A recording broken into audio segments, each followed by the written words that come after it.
Chapter 1. Harry Dalton loved volcanoes.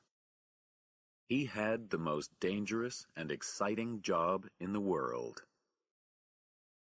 He was a scientist, and he wanted to understand volcanoes. Volcanoes kill people, he said. When we understand volcanoes, we can tell people this mountain is going to explode, and then they can move away. He flew round the world. Was a volcano ready to explode? Harry Dalton was there. His girlfriend, Mary Ann, loved volcanoes too.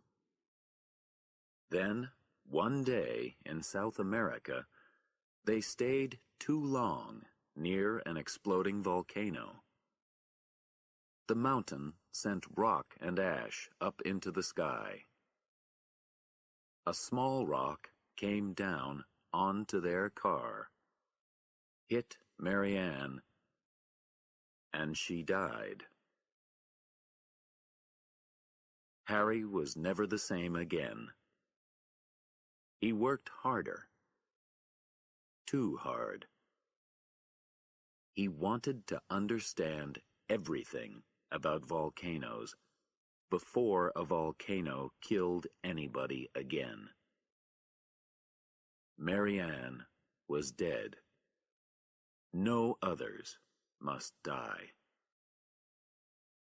Some months later, his boss, Paul Dreyfus, called him into his office. "Harry," he said, "you must take a holiday. You're tired. You're not 20 now. You're 36. I'm sorry about Mary Ann, but volcanoes are going to explode. You can't stop them." Harry took a holiday. He went round the world. But there are volcanoes all round the world. So he always found work. After a year, he came back to the office. His friends, Terry Furlong, Stan Zima, Nancy Field, and Greg Esmail, all smiled when Harry came back. "We knew it," they said. "You love your work." "Harry will come back soon," we said. And here you are. "Harry," said Paul Dreyfus 2 or 3 days later, "something is happening up in the Cascades. Our equipment shows that one of the mountains there is moving, but not much. Nobody there knows it. But our equipment is good." "In the Cascades?" Harry said. "Here in the United States? In Washington?" "That's right. Dantes Peak, near Mount Washington. We all remember 1980, when Mount St. Helens exploded. Can you go?" "I'm leaving now," said Harry. He put some equipment in the back of his off-road car and drove to Washington. There were tall trees thick on the mountains. "It's very beautiful here," Harry thought. He saw the morning sun on mountain lakes to the left of the road. The mountain stood tall over the small town of Dantes Peak. Only 7,000 people lived there. It was quiet. Harry drove to the center of the town and found the hotel. Mr. Cluster showed him to his room. Then Harry asked, "Where's Mayor Wando, do you know?" "Yeah," said Cluster. "She's speaking to the people of the town today at the school. A newspaper called Dantes Peak the second best town in America, and they're giving the newspaper photograph of the town to the people." Chapter 2. I'm going to be late, Rachel Wando said. She ran round her room at home. Where's my other shoe? She said. You're always late, Mom, said Lauren, Rachel's 10-year-old daughter. Rachel was 35. And your shoe is under the bed. What am I going to say? Rachel said. I want to say thank you to Karen from the newspaper. She came here. Rachel stopped. Is it Karen or Kathy from the newspaper? She asked. For the 10th time, Mom, said Lauren. She's Karen. Where's my good jacket? You don't have a good jacket. The blue jacket. It's on the back of the chair down in the kitchen. Rachel ran down to the kitchen. She put on her jacket and then called through the door of her son's bedroom. Graham, let's go. He's not in, said Lauren. He'll meet us there. He told me. Come on. Harry stood quietly in a corner of the room. Most of the people from the town were there. Les Worrell, the most important businessman in the town, sat with Karen Narlington from the newspaper. He looked at the chair next to him.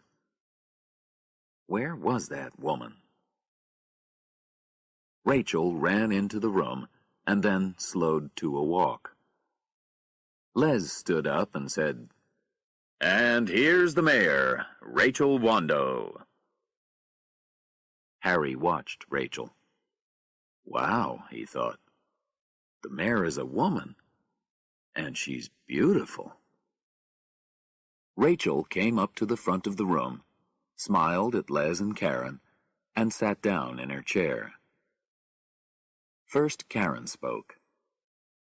Then Rachel stood up and said, I want to say thank you to Kathy from the newspaper. It's Karen, Lauren called from the back of the room. Everybody laughed. Rachel smiled. We like our town. Now Karen's newspaper likes it too. And people read her newspaper all round America. This is important for the town of Dantes Peak. So we thank you, Karen. She thinks that Dantes Peak is the second best town in America. We know better. It's the first, the best place to live. And next year, with the help of Elliot Blair, we'll show America. Karen's newspaper will say, Dantes Peak, the best town in all America. She stopped talking and sat down. The people in the room jumped to their feet with smiles on their faces. Harry turned to the man next to him. Who's Elliot Blair? He asked. He's a big businessman, the man said.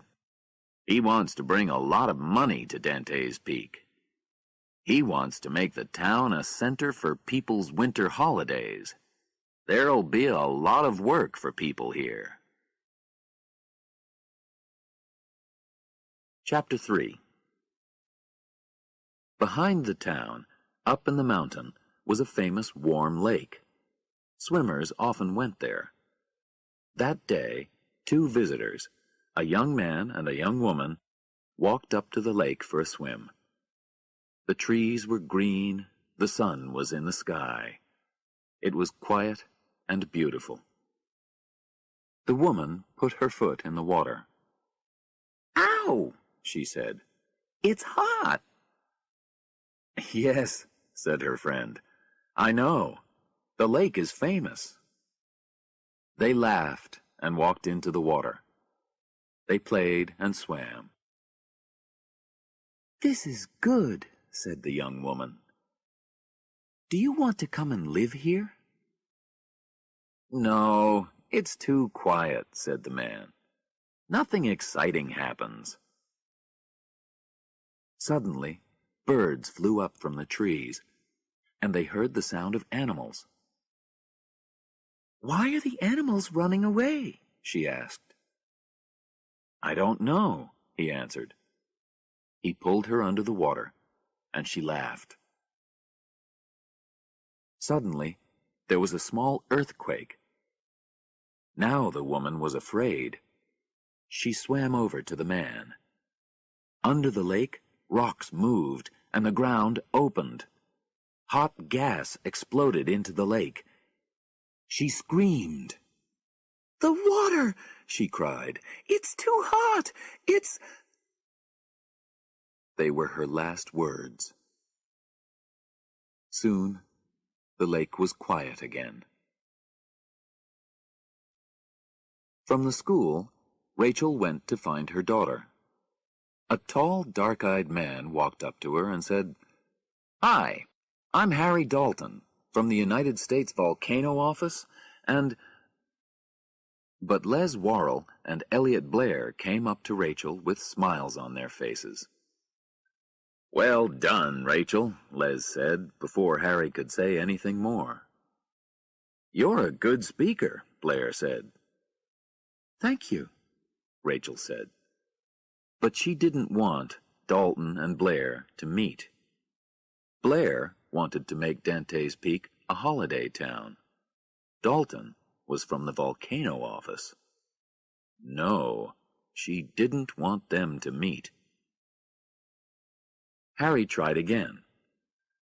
"I'm Harry Dalton, from Portland," Rachel said quickly. "Yes, your boss spoke to me on the phone. He asked me to show you round. Let's go." She took him by the arm and moved him away from Worrell and Blair. Lauren came up to them. "Where's your brother?" Rachel asked. "I don't know," Lauren said. "I think I do," Rachel said. They went over to her car. "Get in," Rachel said to Harry. "I must find my 13-year-old son first." They took the road up the mountain. Rachel told Harry about Blair. "He's going to be very good for the town," she said. "Where are we going?" Harry asked.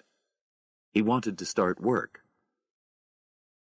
Rachel stopped the car outside an old mine. She got out of the car and went over to it. "Graham," she called. "Graham, are you in there?" A minute later, 3 boys came out of the mine. They were dirty. "You two go home," Rachel said angrily to the other 2 boys. "And you get in the car." Graham looked at Harry. "Who are you?" he asked. "I'm—" Harry began, but Rachel said, "That mine is dangerous. Rocks can fall. You mustn't go in there. How many times do I have to tell you?" "Mom, not now, okay?" Graham said. He looked at Harry. Harry smiled at him.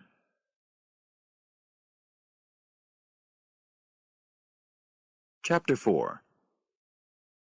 They drove up the mountain. "Hey, Mom," said Graham. "why don't you leave me at Ruth's?" "Yeah, me too," said Lauren. "There's no time," Rachel said. "Mr. Dalton wants to start working now." "Oh, please, Mom," said the children. "It's okay with me," said Harry. "Ruth is my husband's mother," Rachel said, "but my husband left me." Ruth lived by a cold, clean mountain lake. They drove up to her small house. A dog ran out of the house and jumped up at the car. "Hi, Ruffy," Lauren said through the window. They all got out of the car. Graham took an old shoe and threw it for Ruffy. The dog ran into the trees after it. Lauren ran over to the house. Hello? Where are you? she called. An older woman came out of the house with a big smile on her face. She wore a shirt and jeans. "Hi," she said. The children ran over to her, but Rachel walked slowly. "Hello, Ruth," she said. Ruth looked at Harry. Is this your boyfriend? She asked. Harry answered. "No," he said. "I'm from the United States Volcano Office. I want to look at your mountain." Yeah, people came here in 1980 after Mount St. Helens, said Ruth. There wasn't a problem with this mountain then, and there isn't now. Harry looked round at the lake. There were brown, dead trees by the water. "When did those trees die?" he asked. Trees are always dying, Ruth said. Then new trees come. We had a bad winter. Harry took some equipment out of his bag and went over to the lake. Graham followed him. "What are you doing?" he asked. Harry said, "This equipment will answer the question, how much acid is there in the lake?" He looked at the equipment. There was too much acid. He put his finger into the water. Not good. He went back to the car. "I'm going to take Mr. Dalton up to the warm lake," Rachel said to Ruth. "Can the children stay here?" Yes, but why don't we all go? Said Ruth. "Yeah," said Graham. "We can go for a swim."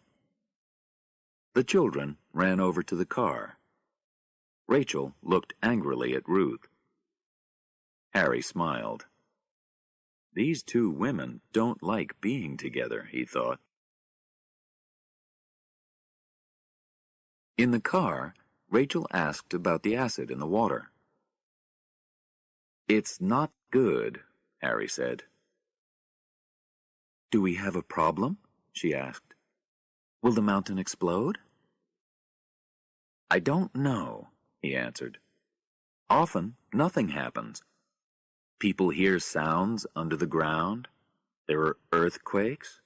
Trees die. There's acid in the water. And then nothing happens." Rachel stopped the car near the warm lake. The children jumped out of the car. "Come on," they cried. "Let's go." "Wait for me," Rachel called. Oh, they'll be okay, Ruth said. She followed the children. Harry started getting equipment out of the car. Suddenly, Lauren screamed. Rachel ran through the trees. Harry followed. Look! Lauren cried. On the ground at her feet were two dead animals. There are a lot of those round here this year, Ruth said. Do you think they're ill? The children went over to the lake. Graham stood on a rock. He wanted to jump in. Suddenly, Harry called, "Stop!" There was a lot of gas. "There are some dead fish on the water," he said. "And there's something bigger, too. What is it?" Children can see things better. Lauren screamed again. A man and a woman! There! Face down! In the water! Chapter 5. Some men from the hospital carried the swimmers away. Harry was on the phone to Paul Dreyfus. "Yes, there is a problem here," he said. "Send everyone. And the robot." He listened to Paul's answer. "Yes, I know about the money," he said, "but we're talking about people here. 2 people are dead." He put his phone away. "Are you okay?" he asked the children. "Yes," they said. "Who were those swimmers?" Harry asked. "Do you know?" "They weren't from the town," Rachel said. "I think they were visitors. Do we have a big problem here, Harry?" "I don't know. I must talk to the most important people in the town." "Okay," Rachel said. "I'm the mayor. I'll tell them you want to meet them." They met that evening. 8 people were in the room. Harry, Rachel, Les Worrell, and 5 other men and women from the town. Harry and Rachel told the others about the swimmers and the acid in the lake. "But this volcano is dead," said Sheriff Turner. "The last explosion was 7,000 years ago." "No, it's sleeping, not dead," Harry said. "And I think it's starting to be dangerous again now." "Mr. Dalton," Les Worrell said, "you want to move over 7,000 people from their homes. They aren't going to like that." "That's right," said 2 or 3 of the others. "Do you want people to die?" Harry asked. "Do you know that people will die?" Les said. "No, I don't know. But I want people to be ready to move out."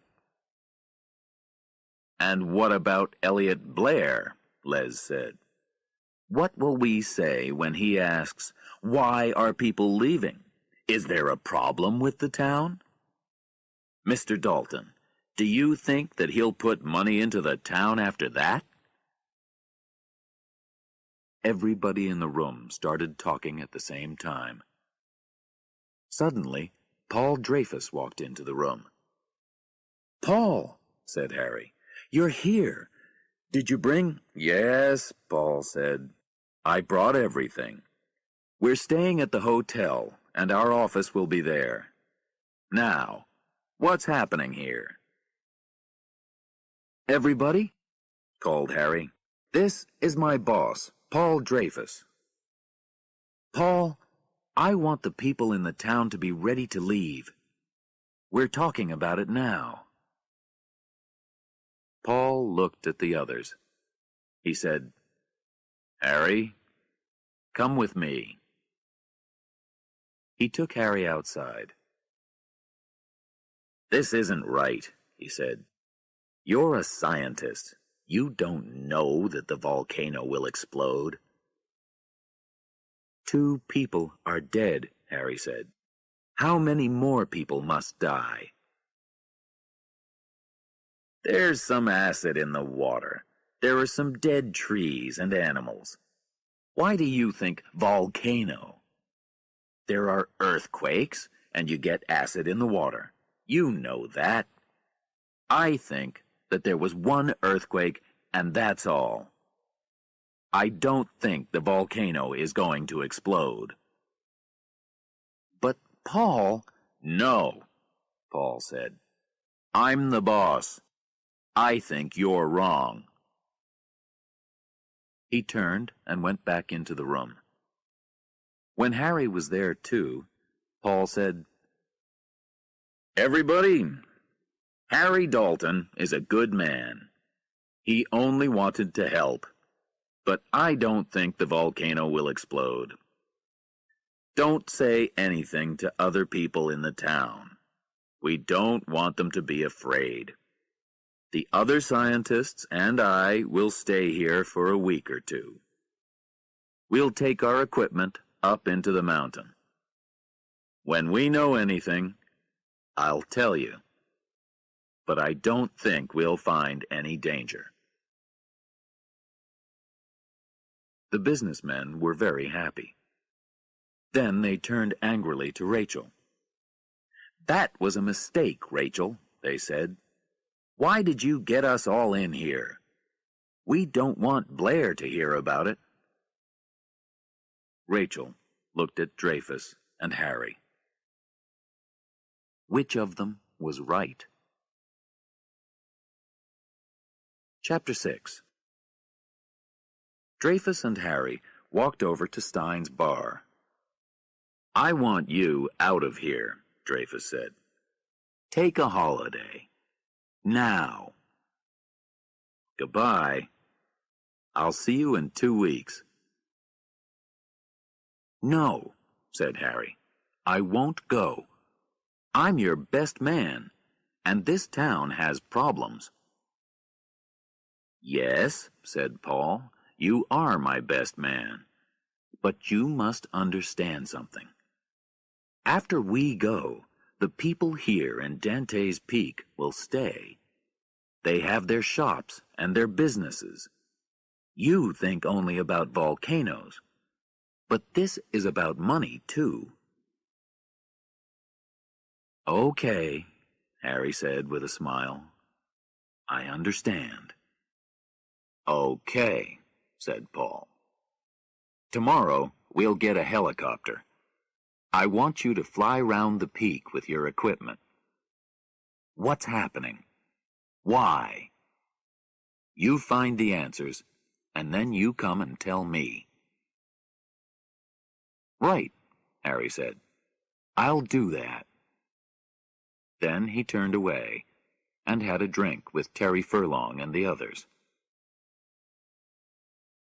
The next morning, Harry went into the Blue Moon Cafe for breakfast.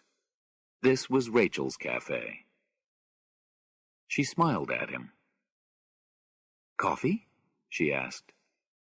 "Yes, please," he said. "I'm sorry about yesterday. I only wanted to help. I'm better with volcanoes than I am with business people." "I know you wanted to help." Rachel put the coffee back on the warmer, turned, and said, "Do you want to come to dinner tonight? I want to say thank you." "Thank you? What for?" "You stopped Graham jumping into that water." "Okay. Yes, please. I do want to have dinner with you." Later in the morning, Harry and Terry went out in a helicopter. They took a lot of equipment and flew round the peak. Terry watched the equipment. "There's some gas," he said, "but not a lot." They couldn't see under the helicopter, so they didn't see it. The ground suddenly gave a strong push. Big rocks fell down the mountain. Then everything was quiet again. The mountain waited. After dinner that evening at Rachel's house, Harry and Rachel sat outside. They looked at the lights of the town. "I know it's a little town," she said. "I know it's not important, but I love it here.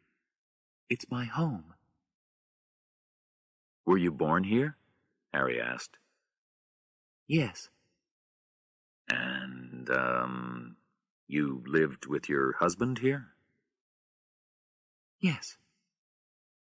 She was quiet for a moment. "Brian and I were too young when we met. That was the problem. He left about 6 years ago. He never writes or anything. The children don't remember him. I don't think he writes to Ruth." "But you're okay," he said. "Yeah, I am. Now. What about you? No wife?" "No. I move round the world all the time. There was somebody at one time, but—" He told her about Mary Ann. "I'm sorry," Rachel said. "Volcanoes are dangerous," said Harry. "People must know that." "Perhaps you're wrong about our volcano," said Rachel. I'm happy that you're here to help.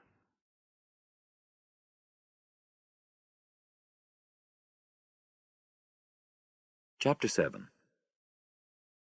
The next day, Harry, Stan, and Terry went up the mountain. They left equipment here and there near the peak. "Now we'll know when the ground moves," Stan said. "We can see it on our equipment in the office at the hotel." "Yeah," said Terry. "When a bird jumps onto the ground, we'll know it." "How was dinner last night, Harry?"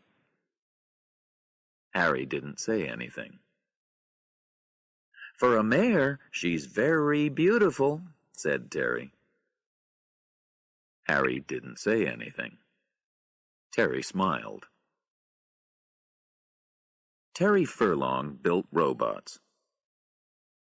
"We can't get inside volcanoes," he said, "but my little robots can. They can see for us, find gases and smoke for us. How hot is it? How dangerous is it? My robots can tell us. We can sit in the office, turn on our equipment, and see with the robot's eyes." 2 days later, they put Terry's robot in the car park and turned it on. It walked for a few meters. "Yeah, come on, robot," called Terry. The robot stopped. "Is there a problem?" asked Paul. "No," said Terry. He went over to the robot and kicked it. The robot started again. "It will be okay on the peak," said Terry. They went to Rachel's cafe for coffee. She knew them all well now. "1 black coffee," she said, "2 with only milk, and 2 with sugar, too." She gave them their coffees. Then she asked, "What's happening? What are you finding?" "Our equipment shows that every day there are between 25 and 75 earthquakes," Nancy said. "What?" cried Rachel. Harry laughed. "It's okay," he said. "Nothing dangerous is happening. There are always small earthquakes. We can see them with our equipment, but they're not dangerous." The next day, Terry and Harry took the robot to the peak and sent it inside the old volcano. The robot's eyes sent pictures back to their equipment, and back to the equipment in the hotel, too. The robot walked on. Suddenly, it stopped. "Oh, no," said Terry. He started to go after it. "Be careful," Harry said. Terry climbed down into the old volcano. He put his feet down carefully on the ground. Good. It was hard. He walked on. Back at the hotel, everybody watched the robot's pictures. They didn't look at their other equipment. Terry found the robot and kicked it. The robot started moving again. "Okay, Terry, come back now," Harry said on his radio. Terry didn't listen. He followed the robot down inside the mountain. Back in the hotel, Nancy stood up. She turned around. "Oh, no," she said. "Look at this equipment." The others turned round. "A strong earthquake is happening," she said. Paul called Harry on the radio. "Come back now," he said. "What did you say?" asked Harry. "I couldn't hear you." "I said, come back now," Paul said. "Earthquake!" But it was too late. 10 meters above Terry, a large rock broke away and fell on Terry and the robot. Harry screamed into his radio, "Terry! Terry!" But no answer came. The rocks broke 2 of the robot's eyes. Back in the hotel, they couldn't see very well. Paul said, Harry, what's happening? Get that helicopter up here now, Harry said. He started to climb down into the volcano. Some more rocks fell near him. There were rocks all round, but where was Terry? Then he saw the colors of Terry's shirt. He pulled some rocks away. Terry looked up at him and smiled. There's something wrong with my leg, he said. Harry looked. The rocks broke Terry's leg, he said into the radio. Tell the helicopter man, Hutcherson, to bring some help. Before long, Harry could hear the helicopter. He spoke to Hutcherson on the radio. Nearer! Nearer! He called. But now there was smoke coming out of the old volcano. Hutcherson was afraid. I'm not coming any nearer than that, he said. You must, Harry said. Only 15 more meters. Down! Down! Slowly, the helicopter came nearer. It pulled Terry and Harry inside and flew off down the mountain.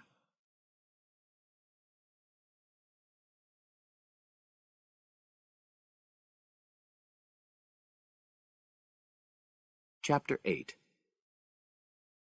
The helicopter came down near the town. Look, Terry said to Harry. A lot of people are waiting for us. We're famous. Harry smiled, but said nothing. Doctors took Terry to hospital. Rachel pushed through the people and came up to Harry. Are you okay? She said. Yeah, I'm okay, he said. Paul Dreyfus drove up in his car. I must go and talk to Paul, Harry said to Rachel. How's Terry? Paul asked. He'll be okay, Harry said.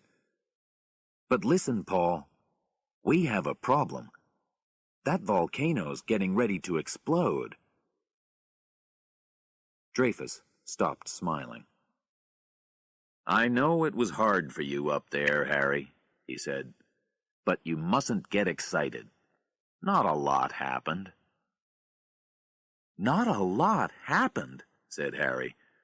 Paul, I was there. That was a big earthquake. But the mountain didn't explode, Paul said. Terry was unlucky, that's all. Those rocks were weak. No, Paul, listen, Harry said. I think the lava is moving up nearer to the ground. The ground is too warm up there. No, you listen, Harry, said Paul angrily. You lost Marianne. Now you're always afraid. Well, I'm sorry about Marianne, but I don't want people in Dantes Peak to be afraid because you lost her. The two men started to fight, but Greg pulled Harry away. Careful, Harry, he said. Dreyfus walked away. 2 more days, he told them. We'll stay only 2 more days. There's nothing more for us to do here. 3 days later, they were ready to leave. In the evening, Harry went to Stein's bar. Terry was back from the hospital. He was in the bar with Nancy, Greg, and Stan. Harry met Rachel there, and they went to a quiet table in a corner with their drinks. Perhaps you'll come down to Portland one day and we'll meet again, he said. I usually have a lot of things to do, said Rachel. Don't you take holidays? He asked. Holidays? Oh, yes, I remember holidays. You have holidays when you don't have 2 children and a cafe, and aren't mayor of a town. Paul Dreyfus came over to their table. Can I sit down? He said. Yes, they answered. Before we leave, Paul said to Rachel, I want to say thank you, Mayor Wando. You'll be happy to see us go.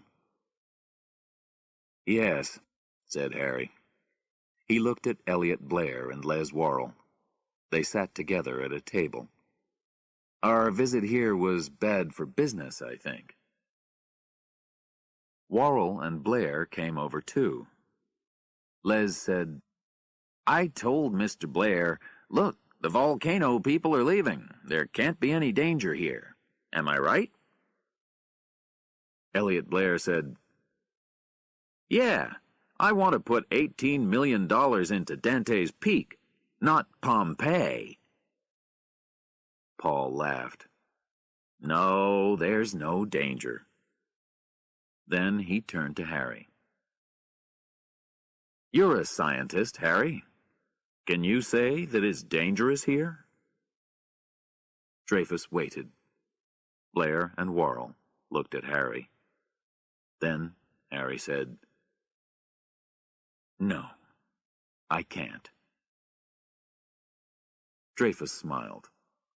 Come over to the bar, he said to Blair and Worrell. I'll buy you two a drink. A minute later, Rachel said, It's getting late. I must go home to the children. I'll walk with you, Harry said. They got up and left. The lake near Ruth's home was quiet and dark. But under the ground, a lot of acid flowed into it.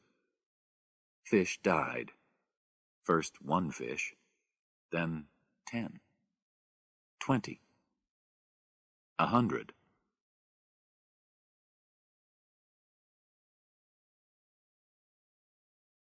Chapter 9. It was a beautiful night. Rachel and Harry walked down the street through the center of town. What time are you going tomorrow? She asked. 6 o'clock in the morning, he said. I'm sorry you're leaving, she said. It's okay, he said. Our equipment is here. We can sit in Portland and answer the question, what's happening in Dantes Peak? No problem. I know, she said. But I'm sorry you have to go. Harry turned to Rachel, and she turned to him. He put his arms round her. Then a car drove down the street. The driver slowed the car near them. Good evening, Rachel, a woman said. Then she drove away. Jeannie Lane, Rachel said. She'll talk about this for the next 2 weeks. They walked to her house. When they were there, she said, Do you want to come in for coffee or something? Yes, he said. Inside, she fell into his arms. But suddenly Lauren called from her bedroom. Mommy, is that you? I'm thirsty. I'll bring you a glass of water, Rachel said. She went into the kitchen. Oh, look, she called. The water is coming out all brown. Harry ran into the kitchen. He looked at the water. Where does the town's water come from? He asked. About 8 kilometers away, up the mountain, said Rachel. We have to go there now, Harry said. Get the children. They drove fast up the mountain road. The sleepy children were in the back of the car. Here we are, said Rachel, and stopped the car. Harry got out. He and Rachel went over to the water. It was all brown. Harry walked round. There's gas all round here, he said. They drove quickly back to town. It was midnight. Harry hit the door of Paul's hotel room. When he opened the door, Harry went inside. What's happening? Said Paul. Look, said Harry. He turned on the water in Paul's bathroom. An hour later, all the scientists were back in their office, hard at work. "The earthquakes are stronger now," Harry said early the next morning. 2.3 or 2.4 every time. "There's a lot of gas, too," Stan said. "This mountain is ready to explode," said Nancy. Paul Dreyfus put down the phone. "More police are coming," he said. "They'll be here by midnight." Stan called over to Harry. "How much time do you think we've got?" "I don't know," Harry said. He looked at Dreyfus. Dreyfus said, "Ask Mayor Wando to tell the people of the town to be ready to leave." At 6 in the evening, Rachel, Harry, and the 2 children were in the cafe. Rachel was on the phone. "Ruth," she said for the 5th time, "you must come down to the town now. It's dangerous. We're going to leave. You must come with us." "I'm not leaving," Ruth said. She looked out of the window at the trees and the lake. "This is my home." She put down the phone. Rachel went to the school. The townspeople waited there for her. "You must leave your homes," she said. "Some of you will find it hard, but you must." Elliot Blair got up and left the room. Les Worrell watched him go. He could do nothing. "Must we wait, Rachel?" a young woman asked. "Can we leave now?" "Yes," Rachel said. "Leave now." 10 or 12 other people stood up and left the room. Harry Dalton got up to speak. "We're asking you to be ready to leave," he said, "because we don't want to see anything bad happen. But we don't want you to be afraid." But then the school building moved. People jumped up out of their chairs. Somebody screamed. Everybody ran for the doors. Out on the street, they looked up at the mountain.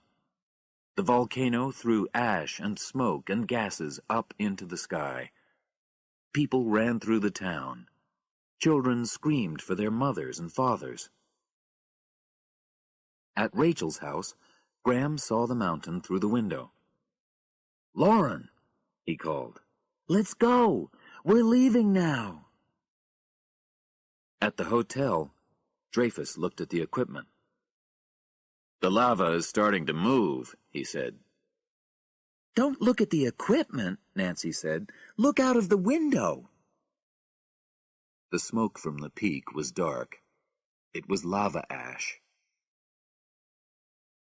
"Dantes Peak is going to be more dangerous than Mount St. Helens," Paul said, "and the explosion will come soon." Chapter 10. Outside, Rachel and Harry looked at the mountain. "You were right," she said. A building fell onto the school bus. "I must go home. I must get the children," Rachel said. "Let's take my car," said Harry. They ran over to his off-road car. They had to push through a lot of people. There were earthquakes all the time now. Buildings fell. Windows broke. The road broke open, and a car drove into it. Harry spoke on the radio. "Paul, are you there?" "Yes," said Paul. "We're at the hotel. We're taking the equipment and leaving. Where are you?" "I'm with Rachel. We're going to get her children." "Harry," said Paul, "I'm sorry. You were right, and I was wrong." "Forget it, Paul," Harry said. "See you soon." He turned off the radio. But when they came to Rachel's house, she screamed. "My car!" she said. "It's not here." She ran into the house. "Here's a letter from Graham," she cried.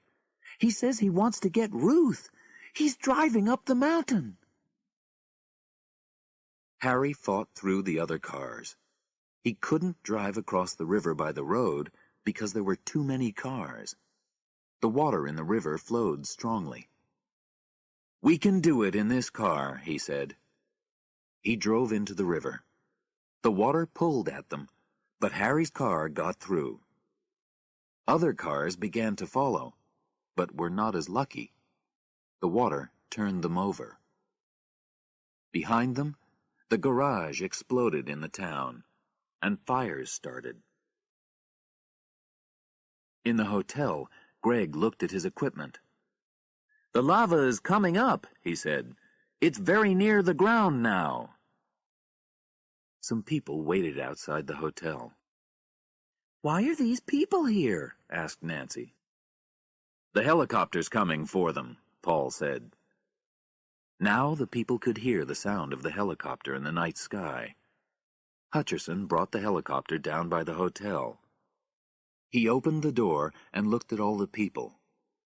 11 people only," he said. "No more than 11.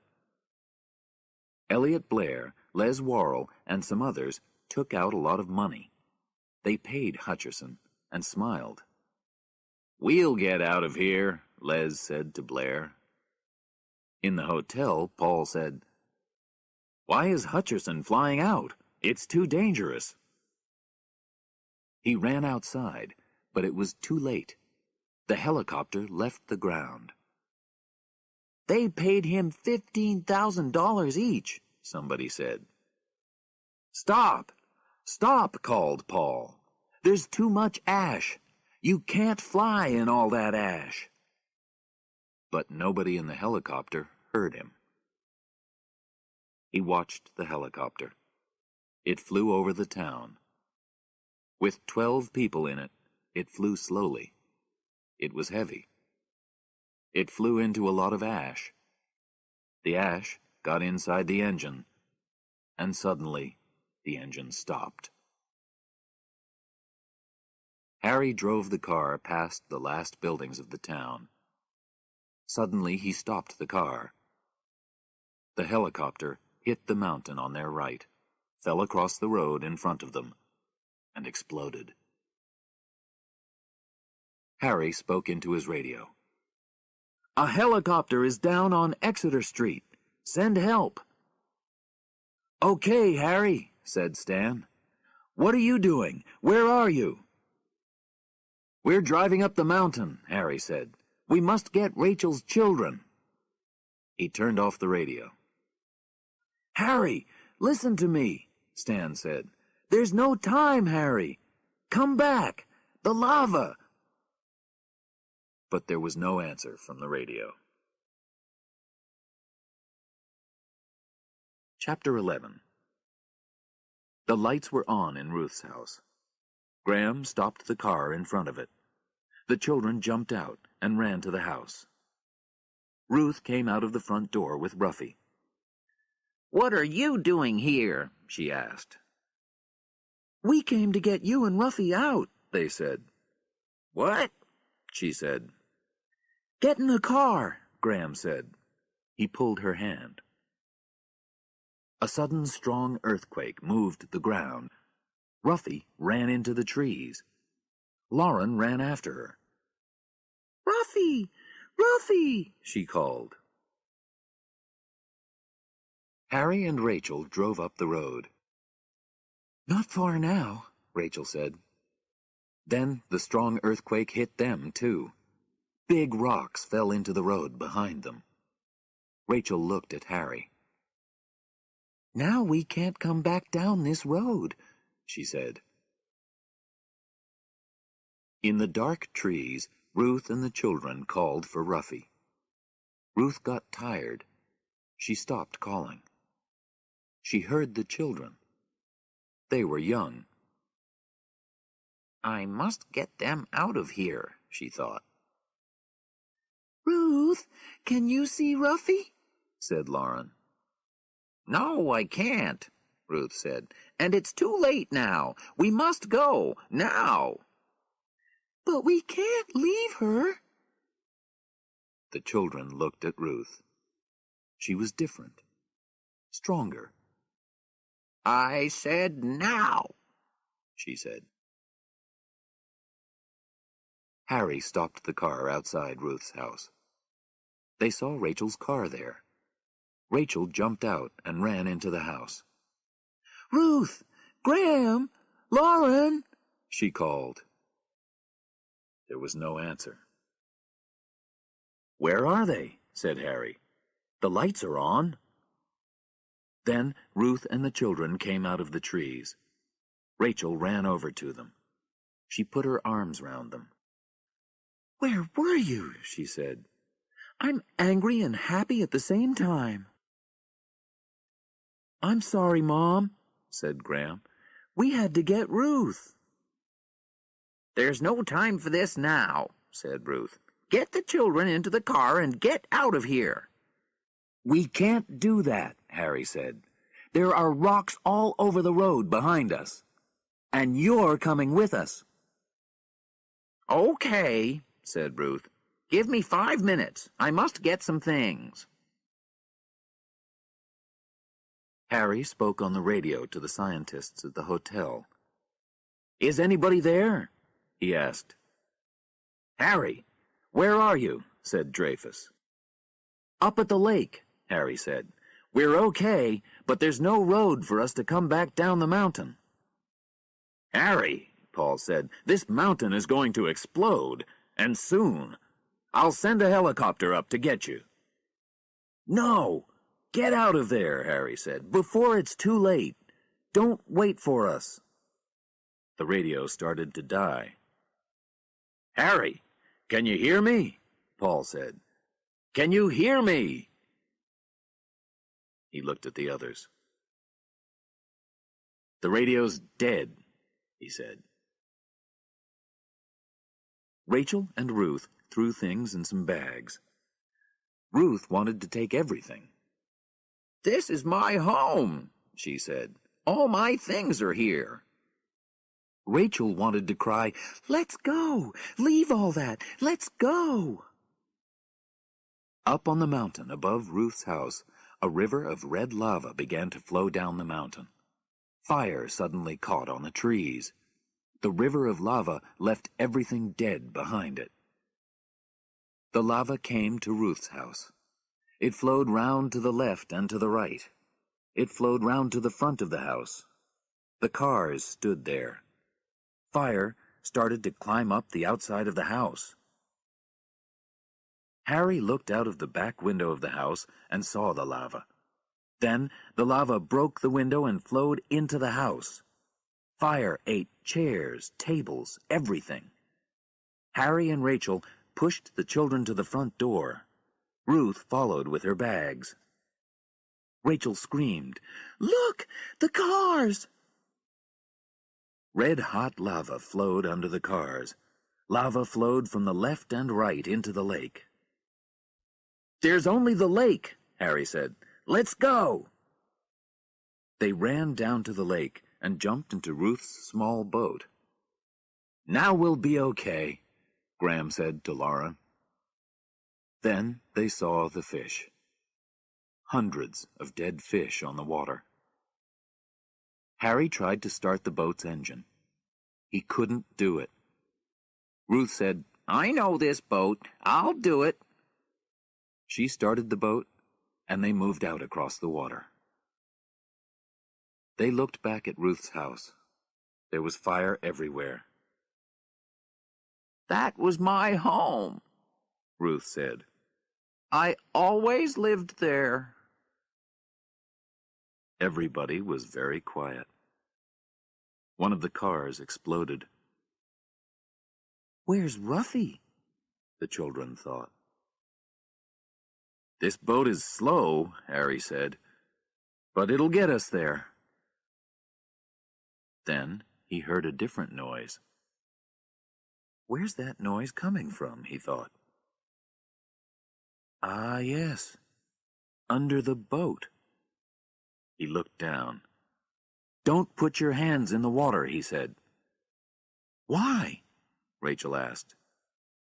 "The water's acid." Graham said, "The acid is eating into the boat. Will it get us there?" Harry didn't answer.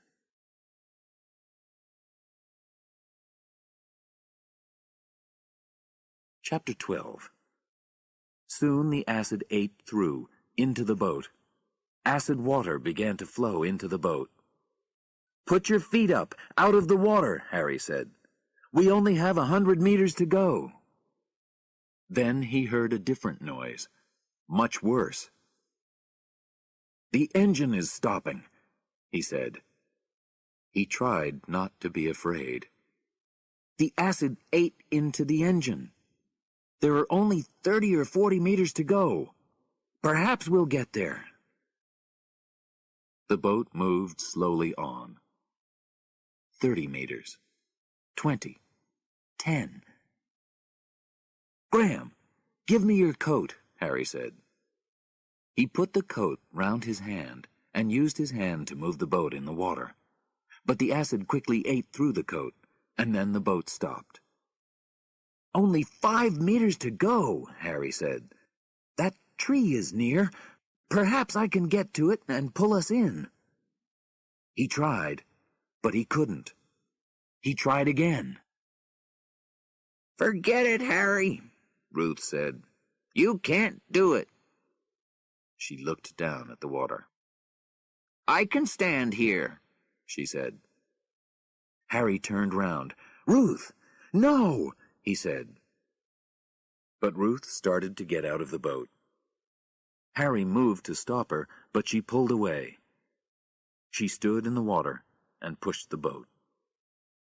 The acid ate at her legs. Rachel, Harry, and the children jumped out of the boat onto the ground. Then Ruth screamed. She tried to walk to them, but she fell on the ground. "Don't come near," she said.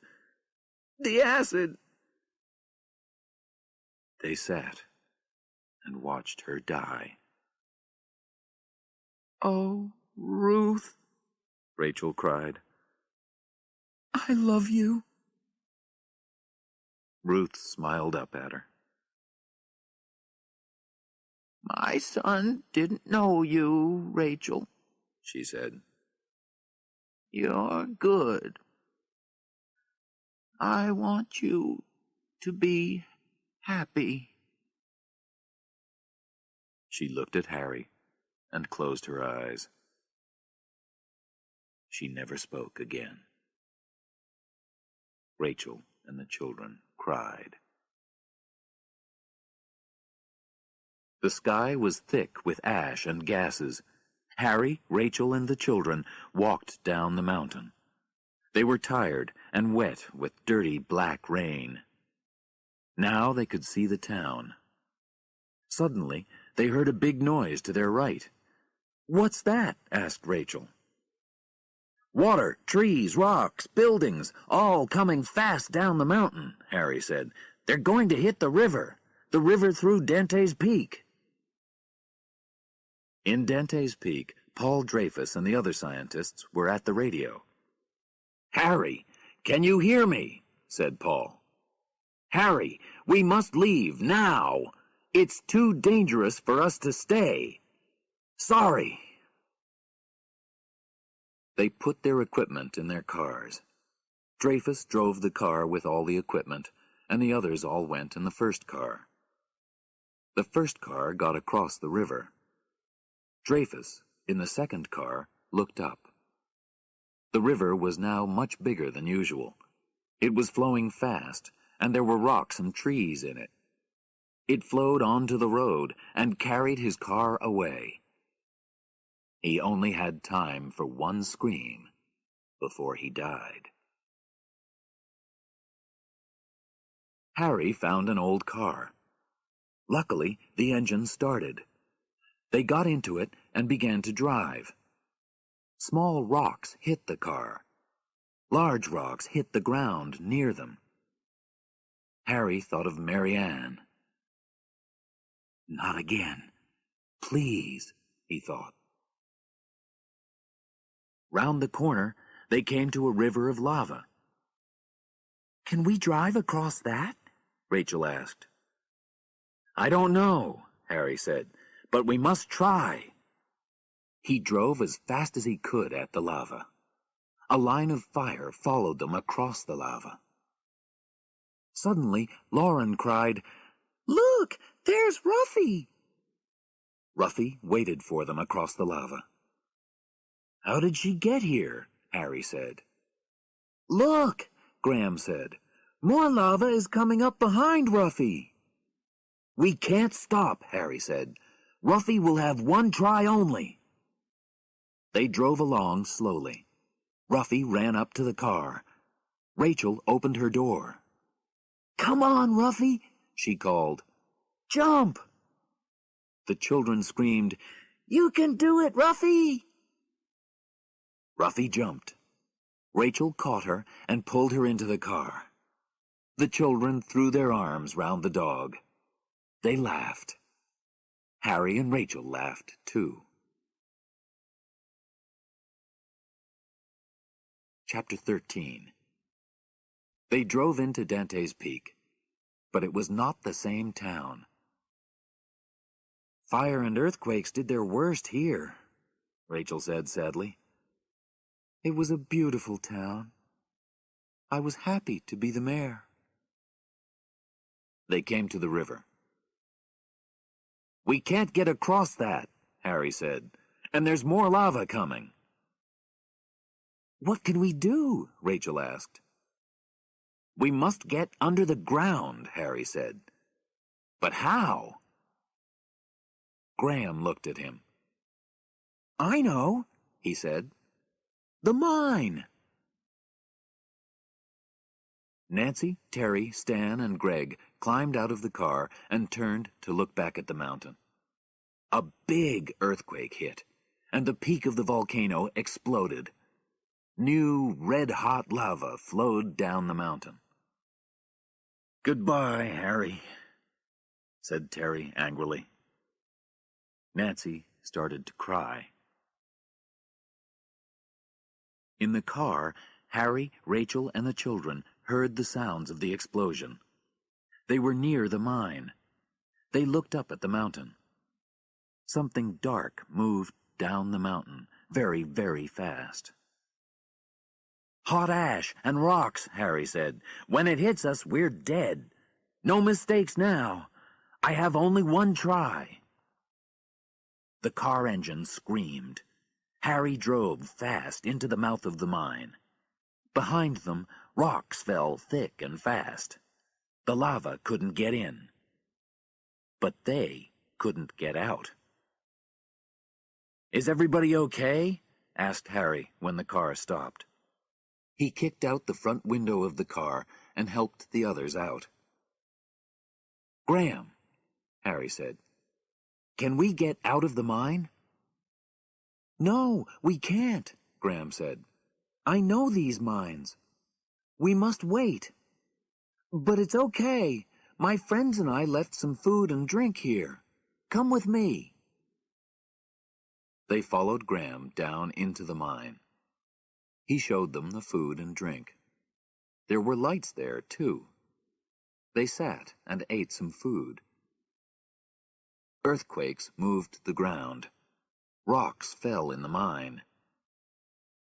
We're going to die here, Lauren cried. The radio, Harry suddenly remembered.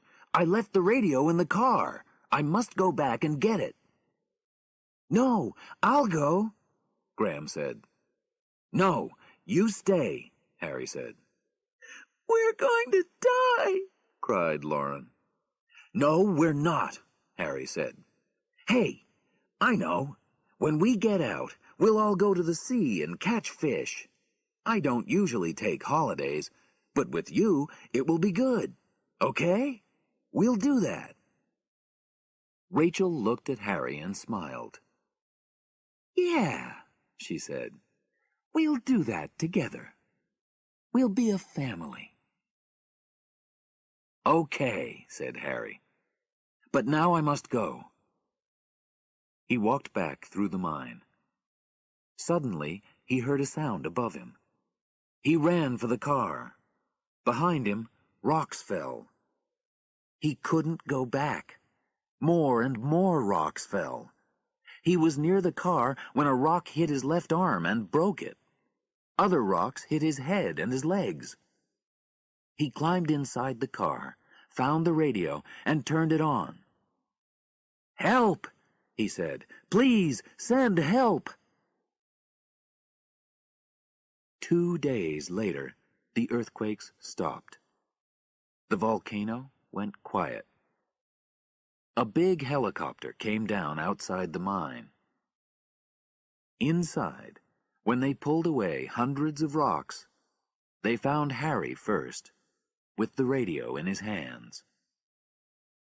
He stood by the helicopter, and a doctor looked at his arm. Then the men brought Rachel and the children out of the mine. Harry walked over to them. "Wait," the doctor said, "your arm!" But Harry had his arms round Rachel. The children ran up, and he took them in his arms too. Nobody said a word. They were too happy.